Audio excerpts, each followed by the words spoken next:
Hello అండి, అందరికీ రవ్వ గులాబ్ జామున్స్ ట్రై చేసేద్దాం వచ్చేయండి. ఎప్పుడైనా ట్రై చేశారా? ట్రై చేస్తే మాత్రం కామెంట్ చేయండి. ఒక కడాయి తీసుకొని కొద్దిగా నెయ్యి వేసుకొని అందులోనే ఒక కప్పు రవ్వ వేసుకొని గోల్డెన్ బ్రౌన్ కలర్లో వచ్చేంత వరకు ఫ్రై చేసేసుకోవాలి.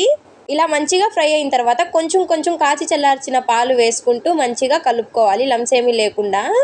ఇలా మంచిగా కలుపుకుంటూ పిండి ముద్ద అనేది గట్టిగా అయ్యేంత వరకు కలుపుకుంటూ ఉండాలన్నమాట, లేకపోతే అడుగంటిద్ది.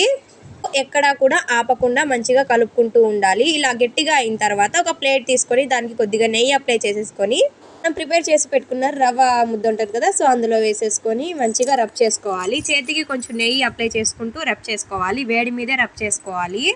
లేదంటే గట్టి పడిపోయిన తర్వాత రబ్ చేయడం కుదరదు. ఎంత సాఫ్ట్ వస్తే మనకి గులాబ్ జామున్స్ అనేవి అంత సాఫ్ట్గా వస్తాయి. సో మంచిగా నెయ్యి అప్లై చేసుకుంటూ రబ్ చేసుకోవాలి. ఇలా రబ్ చేసేసుకున్న తర్వాత గులాబ్ జామున్స్ అనేవి చేసేసుకోవాలి. వైపు షుగర్ పాకం అయితే పెట్టేశాను. 1 కప్పు షుగర్కి 2 కప్స్ వాటర్ వేసుకొని మంచిగా బాయిల్ అవనిచ్చుకోండి. ఇప్పుడు గులాబ్ జామున్స్ అయితే చేసేస్తున్నాను. మంచిగా రబ్ చేసుకుంటూ మంచిగా ఒత్తుకుంటూ కొంచెం నెయ్యి అప్లై చేసుకుంటూ ఇలా మంచిగా రౌండ్ బాల్స్గా చేసుకోండి. మొత్తం ఒకే సైజులో చేసుకుంటే మనకి చూడ్డానికి కూడా అట్రాక్టివ్గా ఉంటాయి.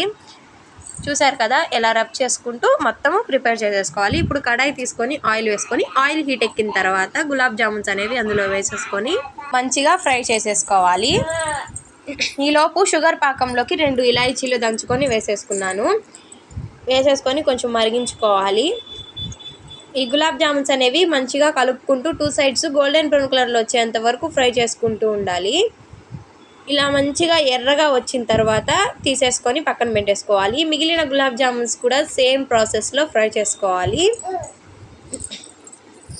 ఇప్పుడు షుగర్ పాకం అనేది మంచిగా మరిగిన తర్వాత, షుగర్ పాకం మనకి తీగ పాకంలో వస్తే చాలు.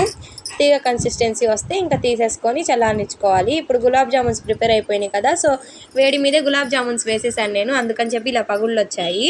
చల్లారనిచ్చిన తర్వాత వేయండి. టేస్ట్ అయితే సూపర్ వచ్చింది, ఒకసారి ట్రై చేయండి.